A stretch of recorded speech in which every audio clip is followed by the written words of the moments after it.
Unique insight into doing business in Africa, investment opportunity, industry updates. Africa Business Radio, towards a profitable Africa.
Welcome back, and we're still here broadcasting live from the South African Portuguese Chamber Business Excellence Awards in partnership with Standard Bank. We are now joined by our guest speakers for tonight's award show, which is Thokozani Twala, who is the CEO of Growth Map Infonomics, and Rui Fragoso, who's also with Growth Maps. Thank you so much for joining us. It's a pleasure. It's a pleasure to be here. So why are you involved with the South African Portuguese Chamber of Commerce? That's the first question.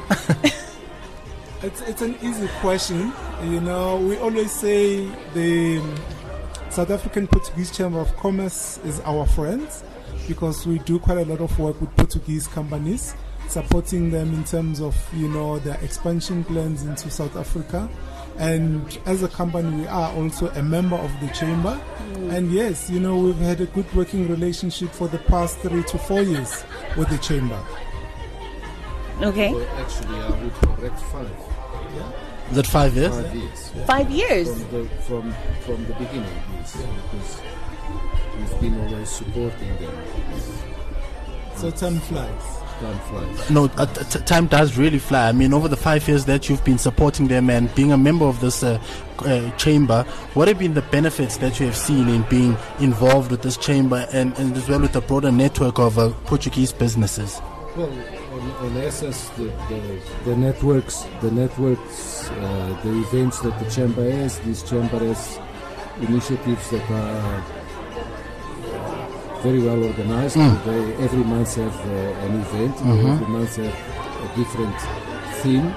We have a number of clients, and we, as Growth Map, we have attracted quite a few business from Portugal and from countries where Portuguese is the official language, and so that all network interlinks quite perfectly, and we have taken a great advantage of those networks.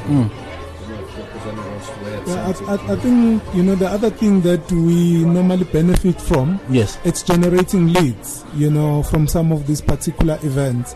And obviously it's not just about attending the event, it's about what happens post the event. Yes. You know, are you able to follow up? Are you able to narrow down the real opportunities? And we have done some deals, you know, coming out from those particular events. But secondly, you know, we are a company that is advising a lot of Portuguese companies. So, you know, getting access to information that is being presented by different speakers, you know, that the chamber will normally invite. It's a very useful, you know, source of information as well. So, Thokozani, one of your main missions is driving sustainable business growth. So your experience pans out from business development in different industries. Why do you think Portuguese companies do so well in South Africa? I think, you know, it's the philosophy of most of the Portuguese companies. You know, I mean, when they come into South Africa, they're here for a long haul. They don't take a short-term view, you know, 1 year, 2 year, 3 years. You know, in most cases, we're looking at 5, 10, 20 years, you know, which then becomes the key concept in terms of being sustainable. because it's not about making money quickly and being profitable. It's a question of saying, can you sustain your business? You know, I think that's the first thing. The approach, you know, in terms of how they also work with local businesses. You know, they're very inclusive. They're always willing to partner with South African companies as well. And I think political and cultural, also Portugal and South Africa, you know, enjoy a good relationship. Yes. Yes. And what do you think could be one of the biggest lessons that South African businesses can learn from Portuguese businesses?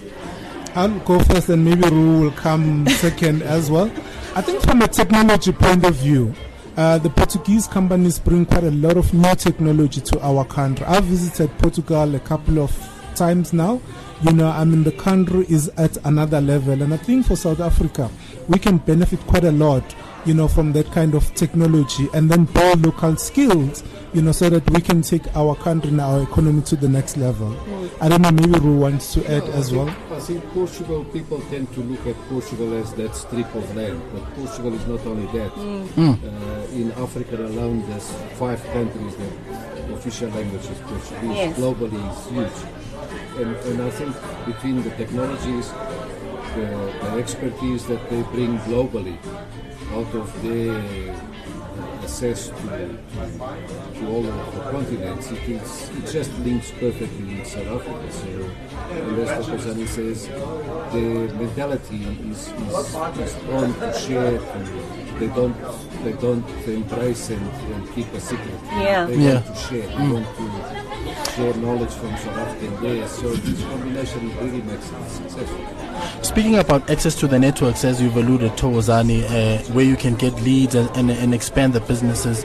I mean, we understand that there's about 5 Lusophone countries on the continent. Have you managed to expand your business network or your businesses to be able to get into those other countries, your Angolas and all of the other ones? Yeah, we've got the Angola and Mozambique, particularly with us, also Cape Verde. And we will be looking at others, but at the moment between Cape Verde, Angola, and Mozambique, we are quite a nice network developing. Yeah. Okay. So you are speaking tonight. I'm looking forward to that speech. What are you going to be inspiring us with today? Basically, you know, I just want to share my own experiences in terms of doing business in South Africa, but there will be a lot of emphasis in terms of the changing economic landscape of our country, because we all know what happened, you know, last year, December, when the governing party or the ruling party had its elective conference. So there is a bit of a shift in terms of economic policy in this country and the investment climate. So I'll be sharing my own thoughts, experiences, and maybe giving 1 or 2 takeaways, you know, for the audience as well, in terms of how to respond to the changing economic landscape. That's definitely what we all need to hear about, not just the Portuguese Chamber, because I'm sure there's going to be a lot of changes coming. Thank you so much for joining us. We look forward to your presentation later on. Thank you very much for having us. We're going to take thank you. So we're going to take a short break, and then when we come back, we're going to be speaking to some past winners of the awards, and they're going to be telling us about the impact that winning an award has had on their businesses.